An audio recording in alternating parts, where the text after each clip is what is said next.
On the planet Chiton, Princess Irulan Carino secretly records in her journal that Paul Atreides may still be alive, while her father, Emperor Shaddam IV, is dispirited after assisting in the extermination of House Atreides.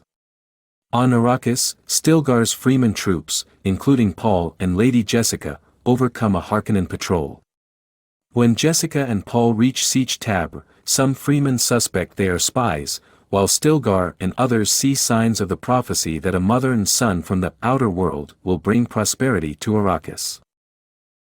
Stilgar informs Jessica that their reverend mother is dying, and she must become her replacement by drinking the water of life, a fatal poison for males and the untrained.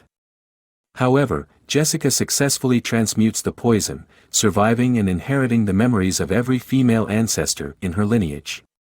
Remarkably, the water also prematurely awakens the mind of her unborn daughter, Alia, allowing Jessica to communicate with her.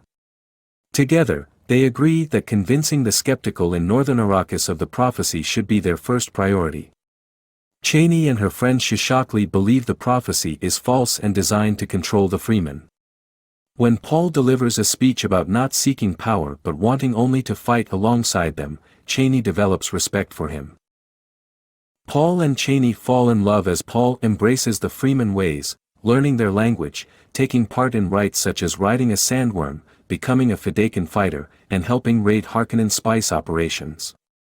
Paul takes on the Freeman names Yusul and Muad'Dib. Due to the devastating spice raids, Baron Harkonnen replaces his nephew Rabban as Arrakis ruler with his psychotic, murderous younger nephew, Phaedrotha.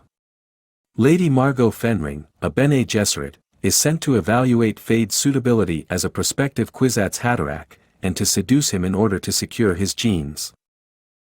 Jessica travels south to unite with more Freeman fundamentalists, but Paul fears his visions which show him that a holy war will manifest if he goes south as a messiah. Staying in the north, he reunites with Gurney Halleck, who leads him to House Atreides' hidden atomic stockpile. Phaedrotha attacks Siege Tabr and kills Shishakli, which forces the survivors, including Paul, to journey south. Upon arriving, Paul drinks the water of life and falls into a deep coma. Chani awakens him by mixing her tears with the water across his lips. He attains both prescience and knowledge of the past, seeing a vision of an adult Alia on a water-filled Arrakis and discovering that Jessica is the Baron's daughter, making Paul both an Atreides and a Harkonnen. The Southern Freeman leaders urge Paul to challenge Stilgar for leadership, but he refuses and instead proves himself by reciting the thoughts of two Freeman spectators.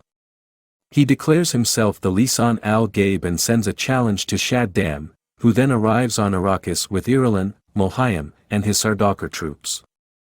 As the Emperor chastises House Harkonnen FO,